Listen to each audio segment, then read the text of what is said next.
All right, folks, I think we're just about ready to get started here. So welcome back. I know some of you were in the other room earlier. We've got a great keynote here. Really delighted, thrilled to have this keynote. Daniel spoke at the New York show, I think it was about a year ago, and we had it in this little tiny room, and couldn't fit everybody in there. It just got so crowded. And I was like, who is this guy? And I'd heard about him, but didn't get a chance to really actually hear too much of what he had to say. And then I squeezed in the room, and I was like, wow, we got to invite him back. So we tried to invite him back a couple times, but he was too busy. And we finally got him to come back, so we're lucky that you're here. So just be aware we're happy to have you here, all right? Daniel Larimer is the founder and chief developer of BitShares, an open source software company based in Virginia. He's also the originator of the concept of decentralized autonomous companies, which has come up much today and yesterday. So he's a big thought leader. The company's flagship concept is BitUSD, I believe, a digital currency that solves some of the fundamental weaknesses inherent to Bitcoin, and he's got a whole bunch of other projects he's working on. So take us away, sir. Let's give him a big round of applause. Thank you very much. Can everyone hear me okay? All right. So today I want to talk about Bitcoin first, and everything that goes beyond Bitcoin, because Bitcoin is just the beginning of a much broader movement. When you think of Bitcoin, these are usually what you think of. Bitcoin money is a currency, government regulation, the Bitcoin blockchain, BTC. But I think that view is entirely too narrow because Bitcoin has risen so fast, so quickly, almost everyone is focused on what the share price is, what the coin price is, how much money am I going to make? And in the process, it's been easy to forget what Bitcoin is really all about. The big ideas about Bitcoin is that it's the first money that all it requires is the freedom of speech. We have the internet, we can broadcast transactions everywhere, and we can use freedom of speech to agree and come to a consensus on who owns what. It allows us to move value through time and space more efficiently than anything before that with lower fees. It's free, or near free. It's free from regulation. Obviously, there's going to regulate the people who use it, but Bitcoin itself is free. It gives you privacy, transparency, accountability. These are the big ideas that Bitcoin stands for, and that I think is going to change every single business that we interact with, whether it's insurance, domain names, identity, voting, banking, stock markets. So Bitcoin is all of that. But all those things aren't about mining. Mining is perhaps the antithesis of what Bitcoin is actually about, because mining is slow. It's not economical. And ultimately, it's resulting in very decentralization and barriers to entry. That the original idea of Bitcoin, of everyone can mine, everyone can participate, no one's in control, that's been lost in the mix. I'd say that Bitcoin isn't even about cryptography, though cryptography certainly helps. Because in principle, if you could use the same process, the same consensus algorithm in a prison, as long as everyone could verify signatures. You can use it in a small town because it's about transparency of the ledger and unforgeability. And there's ways to implement it without cryptography, but of course in the digital age, in the internet age, cryptography helps a lot. And this is going to be most controversial. I'm going to say Bitcoin isn't money, though we all wish it was. And why isn't it money? Because when you buy Bitcoin, you pay a spread. And when you use Bitcoin to buy something, you pay the spread again. And while you hold it, it's volatile.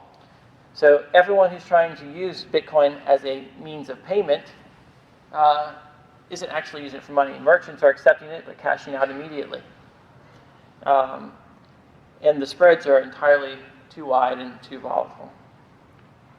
But, so, Bitcoin is the idea and principle behind the Constitution that defines what these United States should be, the security of life, liberty, and property. It helps us secure our property rights, and with our property rights we can have liberty, and it gives us a free economy, which helps us secure our life.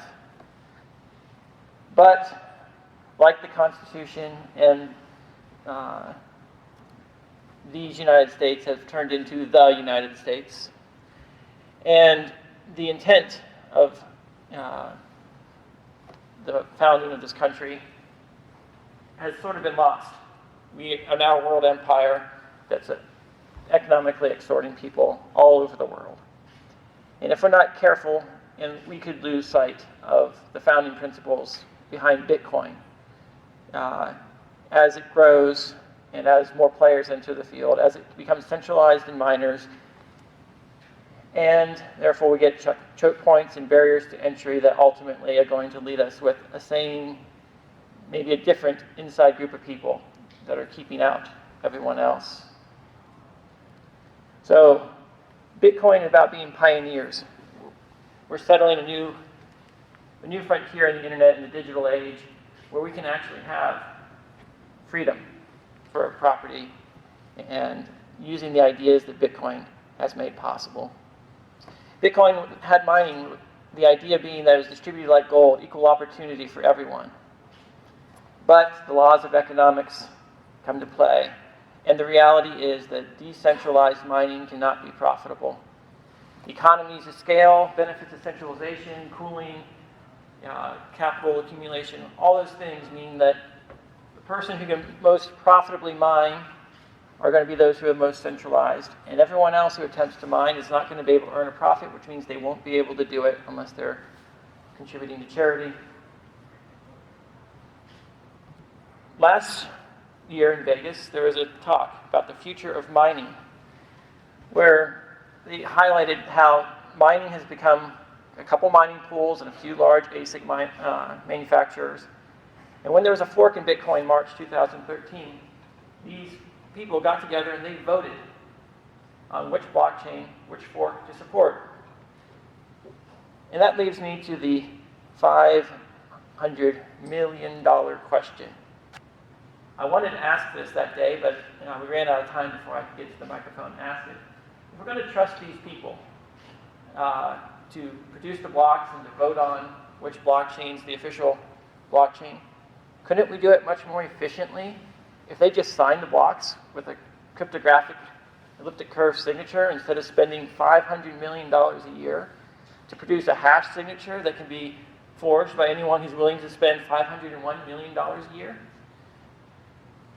And is the idea that mining allows anyone to enter really buying us anything? It's saying that what if these Bitcoin insiders are compromised? The government confiscates their mining equipment, or they give in to pressures to filter transactions, or whatever. Do we want to hope that someone's willing to invest millions of dollars to unseat them?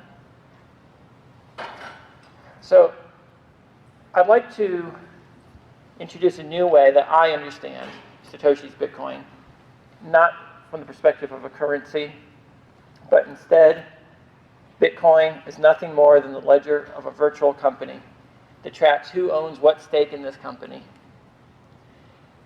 And when you look at this, you can say, well, Bitcoin's got revenue from transaction fees. This revenue is then paid to miners to build a barrier proof of work that prevents it from being forged. But unfortunately, the revenue is insufficient, so the company has to raise capital by issuing new coins or shares. And it raises its capital, pays the miners to produce work that's got no redeeming value after it's done. As a result, the shareholders are diluted, the coin holders, if you will, to the tune of $500 million a year. Bitcoin is a penny stock in the red with no end in sight. You're being diluted. If this was Apple, it'd be like Apple issuing new shares to buy heaters to fight global cooling. The shareholders would revolt because they're not actually getting any benefit to their share price as a result of all this work being done. So, what's happened in the cryptocurrency ecosystem in the past year? It's the rise of proof of stake. The majority of the top cryptocurrencies these days are proof of stake. Proof of stake is nothing more than the concept of people getting together and voting on which ledger is the official ledger. And who better to do that than the coin holders themselves? Bitcoin miners are effectively doing voting with hash power. This is voting with your coins or your shares, whichever analogy you like to take. And as a result, every single block is approved by the users who are storing their wealth in the system. It is more expensive to attack a proof of stake system because you have to do a hostile takeover. You have to buy the majority of the stake. And in the event that one of these systems is compromised, you can fork the offending stake out and continue. Whereas if the mining power behind Bitcoin and Litecoin and Dogecoin are compromised, you can't vote them out. You have to change the protocol to a new proof of work. And guess what? It doesn't matter what your proof of work is, the laws of economics are always going to centralize it in the hands of a few. And eventually, these parties are going to have CPUs that are paired with RAM that can do any proof of work you throw at them. And that's a barrier to entry, and it prevents competition. Once you own that proof of work, you own all systems based on proof of work. Whereas with proof of stake, you have the free market. And the free market is the ultimate form of decentralization. So, we have a choice. All you who own tens of millions of Satoshis, if this was a company and you're all the shareholders, you're like, what are we going to do? We've got to pivot the business model, make it profitable. We've got to vote in new management. Or sell and go to competing alternatives that are more profitable. I'm not, this is a Bitcoin conference, and here I am telling you got to change something or sell. But it's a hard message. The free market is unyielding. Competition will come. And right now, Bitcoin's got at the time I put this together, it was a $5 million market cap. Now it's a $4 billion market cap. But that market cap is built on the backs of everyone who's building their businesses and providing the infrastructure. And that infrastructure, and as a result, you're supporting the share price, but you're not getting anything out of it other than the transaction fees or whatever side business model you can have profiting from Bitcoin. But the reality is all of your infrastructure can easily be ported to any other system in this space and support some other market cap. So Bitcoin's lead in its network effect and its market cap is vulnerable, especially when you look at the economics of it. I have talked to many people at this conference, many wealthy people that don't want to get into Bitcoin because they see this clearly. So the infrastructure is not tied to Bitcoin. I guess I'm kind of doing this in a wrong order here. So some questions to consider is how can Bitcoin change? How can we save Bitcoin? How can we come to a consensus about proof of work? Who's going to lead? The Bitcoin developers have been unwilling to change hardly anything, unwilling to change proof of work to prevent ASICs. We need someone to lead and come to the consensus of how we can make Bitcoin profitable. And that is a problem that, because Bitcoin is so rigid, it's both its strength and its weakness. It can't adapt to changing market conditions. Its initial design of giving away free samples with mining, free samples have all been taken over by the miners, and now they're selling them back to people. So Bitcoin needs to pivot to remain relevant in the long run, to become the global currency that we all hope it would be, to realize the dream of what Satoshi had originally intended. I said this before, the free market is the ultimate form of decentralization, and reducing barriers to entry is the way that we maintain the maximum amount of decentralization. It increases competition to the maximum and makes sure that the most productive ideas can flourish. So, for the past year and a half or so, I've been working on BitShares, and the whole idea of BitShares is that things is the analogy of a company. I want to take Bitcoin, make it profitable, and to realize the vision and dream that Satoshi started out with, and that we all ultimately want, without being caught up or blinded by the fact that Bitcoin has risen in price so much. So we focus on revenue and making sure that every transaction in our system pays a transaction fee, and that those fees are more than enough to pay for the maintenance of a proof-of-stake network. So we've got an entirely different system here. There's dozens of proof-of-stake coins out there. All these coins, they're faster. In our case, we're able to do transactions in 5 seconds on average for confirmation. That's more secure than Bitcoin after 1 hour. They can be easier to use with what we're doing with BitShares. You never have to see a public key or an address. You have names registered in the blockchain, and you send money to a name. And it automatically implements the best privacy that Bitcoin has, the best practices, generating a new address each time you send to people. But perhaps the biggest innovation that we've had to help realize the idea of a global cryptocurrency rather than a digital penny stock is BitUSD. All the benefits of Bitcoin with the price stability of the dollar. What you're looking at here is a graph since we launched BitUSD about a month ago. And this shows the black line is the real price according to the exchanges, and the underlines the internal trading on our blockchain. And you can see that they are highly correlated at all times despite the relative volatility of BitShares X, which is what this is running on. So here we have a cryptocurrency that can do everything Satoshi wanted in 5 seconds, be more secure, actually earn a profit, is sustainable, economical. This is a cryptocurrency that the masses can understand. You can put your money in here and not have to worry about the price going up or down. And if you're a merchant, you can accept it without having to immediately cash out, which makes it a lot easier. All the payment companies out there are charging a spread, whether it's hidden or not. And that's just like the credit card spread that we're seeing today. Now merchants can accept a transaction for 5 cents, no spread, and price stability.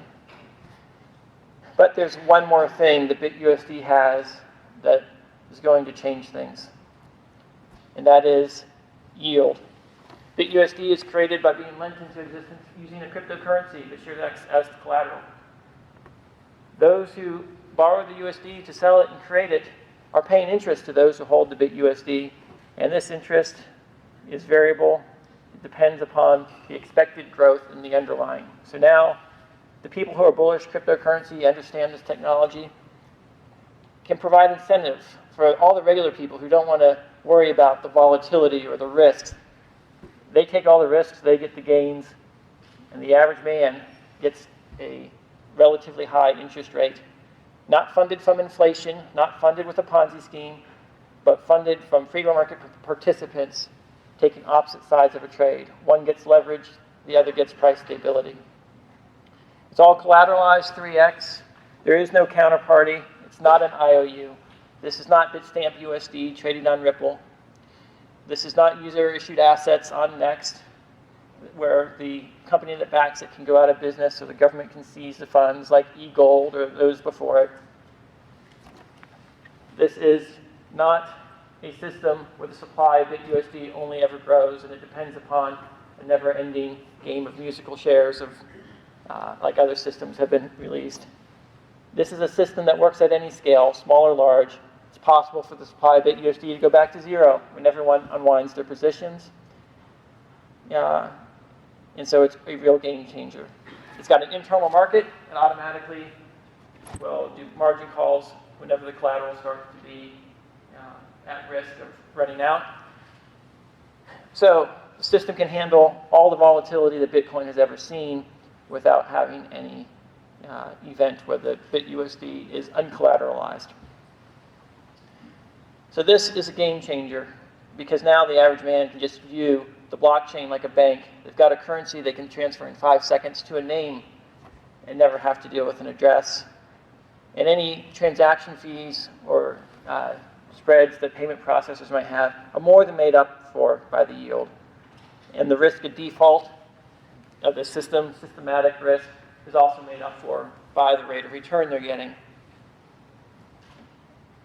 So this is all in the spirit of realizing the dream of what Bitcoin could be and what it should be. And we can sit here and allow Bitcoin to continue as it has, as just a simple currency, if you want to call it that, with high volatility. Or we can change, and we can continue toward the vision of what Bitcoin could be. And I am hoping that Bitcoin changes because Bitcoin is the leader, it's the flagship, it's the one that everyone knows. And it would be a shame to see the Bitcoin, the original one, fail because it was unable to adapt to a changing market. So each of us has to vote with our money, with our businesses, whether we're going to support the continued centralization of miners or we're going to demand change. And I encourage everyone to stick to the ideal of Bitcoin and take it to the moon. Thank you.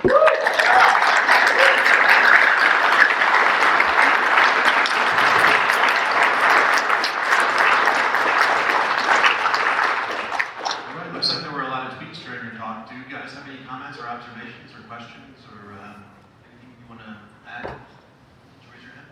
Almost. Fine. Yeah, very good. My question is, if you have the BitUSD in your system, how do you cash out? Because having US peg value in your system is all great, but if you can't put it in your bank, like you would say through Bitstamp, then what's it good for you really?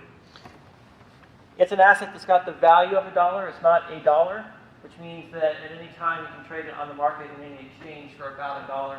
There are exchanges right now, Bitter, that trades USD versus BitUSD directly with a relatively narrow spread. It's still very young, but as the market matures, there are going to be more and more people that provide BitUSD, USD exchanges, and the spread will be proportional to the number of people that want in or out at any given point in time. So it works just like anything else, except instead of someone issuing an IOU and being a liability, it's an even trade, one asset for another asset. Internally, it maintains that value. Anybody else? Questions? Just tell us where you're from. Hi, my name is Michael. I'm from Los Angeles. I think a couple of questions about the security of this. If you're valuing it to the US dollar, that means somewhere, someplace, you need to be backing up with reserves of US dollars somewhere. Because the value has to come from that. And I'm wondering how that's done and how you keep that from being centralized and confiscated like an eagle type situation. This is not an IOU. What you're talking about is an IOU. This is a derivative where the backing is a different currency. This is like borrowing dollars into existence using your house as the collateral. All dollars are actually created using an alternative form of collateral as the backing. In this case, instead of using your house as collateral, you can use shares in the bank as collateral. And as long as the collateral is liquid, fungible, and in excess of the value of the dollars created, you can liquidate the collateral to buy back and destroy the BitUSD created. It actually works very similar to how all dollars are created today, just in a decentralized manner. Okay, the other question is your system is pure proof of stake, or is it a hybrid of some sort? It's delegated proof of stake, which means the shareholders elect 101 people to randomly selected to sign blocks with an approval voting process. So it works very similar to a company with a board of directors where they take turns signing the blocks. Have you considered the hybrids like proof of activity? I know that's still kind of in development, but it seems to be very secure. I'm not familiar with proof of activity, but the primary thing I'm looking for is efficiency from an economic point of view, and validity. How can you validate it? So. Well, I encourage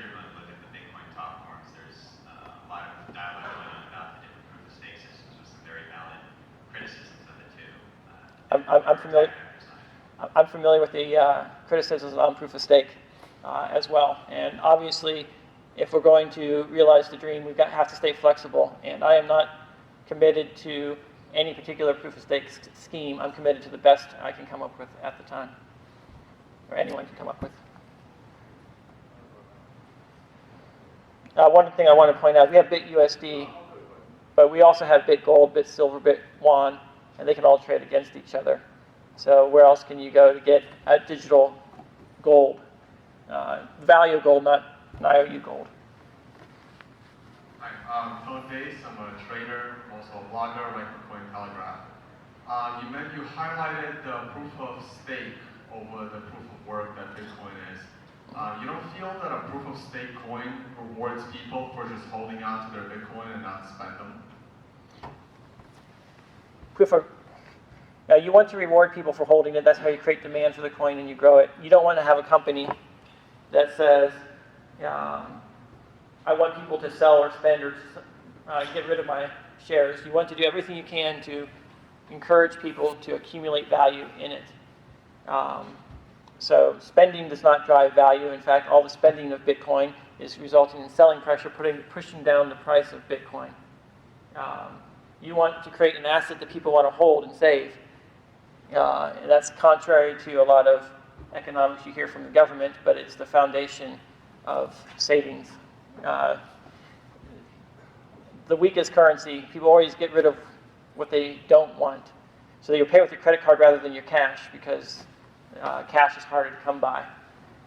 So whatever people are paying with, they pay with the least valuable currency, least valuable store of value. So with BitShares X, the shares, BTSX, that's what you want to accumulate and hold and go up in value like a company stock. BitUSD is the currency. BitUSD is spendable and tradable. And that's what people should be trading and doing business with. That's the product. That's the currency. Just like a bank, no one talks about the bank stock. They talk about your deposits, your dollars, your gold, your silver, deposited at the bank and that you transact with. Customers don't care about the price of the stock. Ultimately, if you think about it, all banks, without FDIC and all the bailouts and stuff that we have, all banks are borrowing money from their depositors, and in the event of a bank default, guess what happens? You get converted to equity. That's effectively the same thing we have going on here, only implemented on the blockchain, automatic. Hi, Chris David from CoinFox, New Hampshire. Okay. You've said previously that you've charted out a trajectory of decentralized applications moving toward moving governance, moving all this stuff to the blockchain. Can you elaborate on that? Sure. The idea of the blockchain is it's a ledger. It's a transparent ledger, and a transparent ledger that facilitates some degree of privacy. That means that we can use it for any business that's primarily a ledger. Voting is primarily a ledger. Gambling can be a ledger. Domain names is a ledger. It's property rights. Identity. We have names in our system, but you can easily put identity on there. Webs of trust. Anything that's event-based. All these things are ledgers, and they can all be on there. Every business has a ledger. Timekeeping has a ledger, and you need to be able to prove that you didn't change your hours after you worked them. All these types of systems can go on a blockchain to have higher accountability for all parties involved, eliminate fraud, prevent identity theft, have single sign-on login, eliminate man-in-the-middle from OpenSSL. All these things are possible with blockchain technology. In fact, you can post bonds on a blockchain against you're obeying the laws you agreed to follow.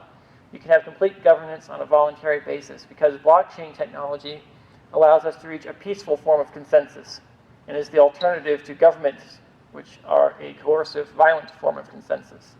And it's just a matter of finding the free market solution to secure life, liberty, and property. And that's what I'm going for. You mentioned that the proof of work has the problem of consolidating power in the hands of 2-3 mining pools in the end because of the sense fork. Wouldn't the proof of stake have still a problem that eventually the power will be decentralized to 2 or 3 individuals that hold the majority of the funds between them? the free market is the ultimate form of decentralization, and competition is the key. So if one system becomes centralized, you can copy the code and launch a new one with new shareholders, new users, and it'll still function. Whereas with proof of work, if you want to launch an alternative, you got to find a whole bunch of mining power to be secure, or the big boys can come in and mess with your hash rate, to perform a denial of service in your transactions.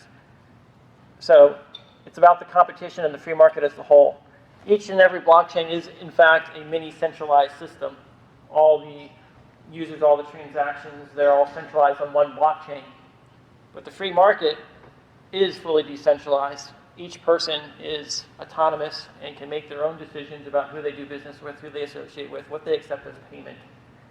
And so the goal for decentralization is to maximize competition. And if no one complains about Steve Jobs or Bill Gates owning large stakes in their companies, because they have large financial interest in their success. And in the event that the companies go evil, then people can move to a competitor. And that's the key thing, is all the infrastructure of Bitcoin can easily support more than one competitor. And eventually it's going to be like Visa and MasterCard and all the other credit card varieties out there.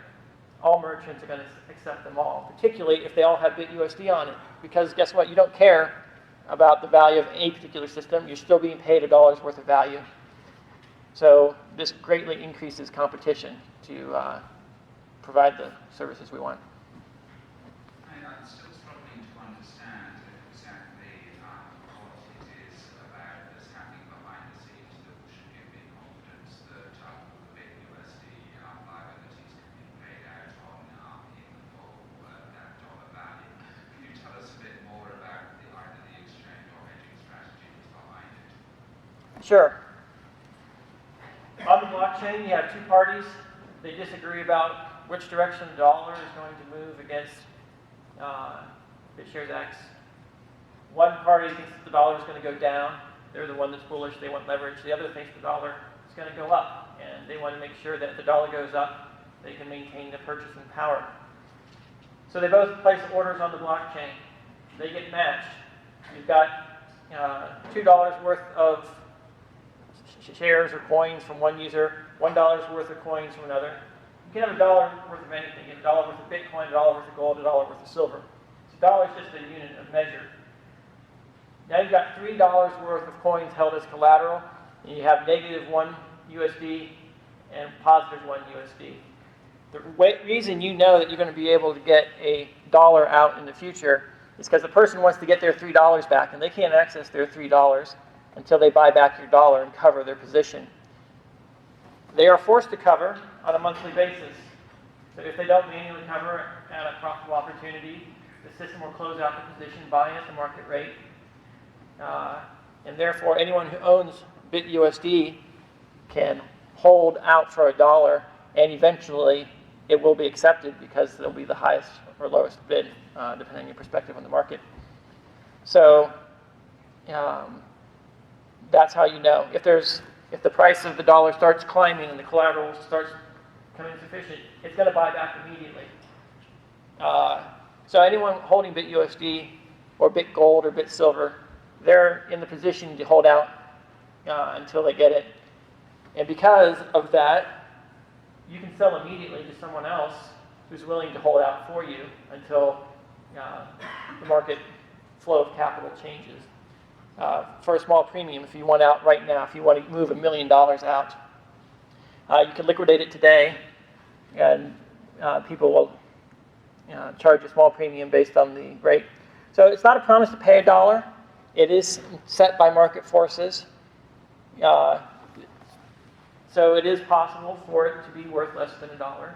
It is possible for the entire system to fail in some kind of catastrophic hack, same as Bitcoin could fail.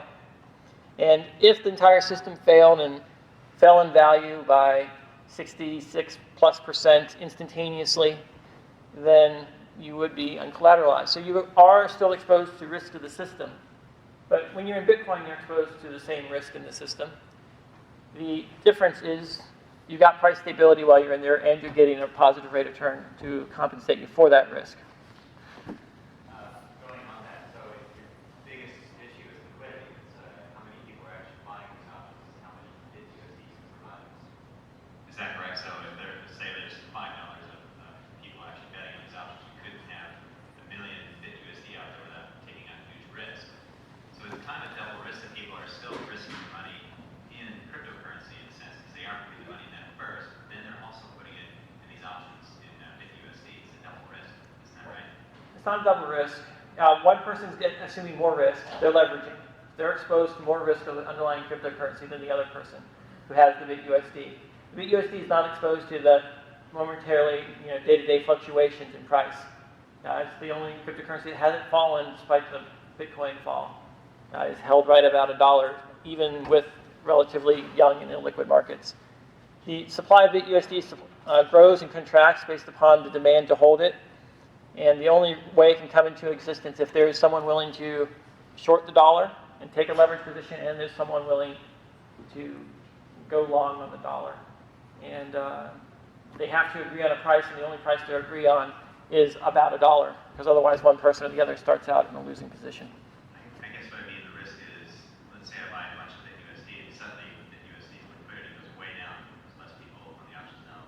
Their backing of it is gone lower than what I actually have. I'm exposed to that risk just by purchasing BitUSD. The liquidity has to stay where I need it to be. There is I'm also exposed if Bitcoin suddenly crashes, like it goes to zero, then I'm also losing out again. It's a double risk. The liquidity on BitUSD is constant because all short positions are forced to cover on a regular basis. So they're constantly forced to give you the liquidity you need and to realize their gains or losses. They can't maintain their short position forever, which means that there is always going to be a buyer for all BitUSD within 30 days of you buying your BitUSD. Now, all BitUSD is fungible, and all short positions are constantly rotating. So on average, all BitUSD is constantly being refreshed, and you have high liquidity on chain. So BitUSD is temporary. It's still a contract that you sign. Token is out, and you convert back to whatever crypto or Yeah, it represents $1 worth of the underlying crypto asset. All right, folks, well, that was an amazing presentation. We got to end it here, unfortunately. But you'll stick around and maybe answer some more questions? Yes, I'd like to. We got a whole bunch of our people here. I'm going to bring they can all come down here. If you have any questions about how BitUSD works, about the main name systems, voting systems, or any other BitShares proof of stake systems, come on down. We got lots of people down here who can answer your questions. Awesome. Great job.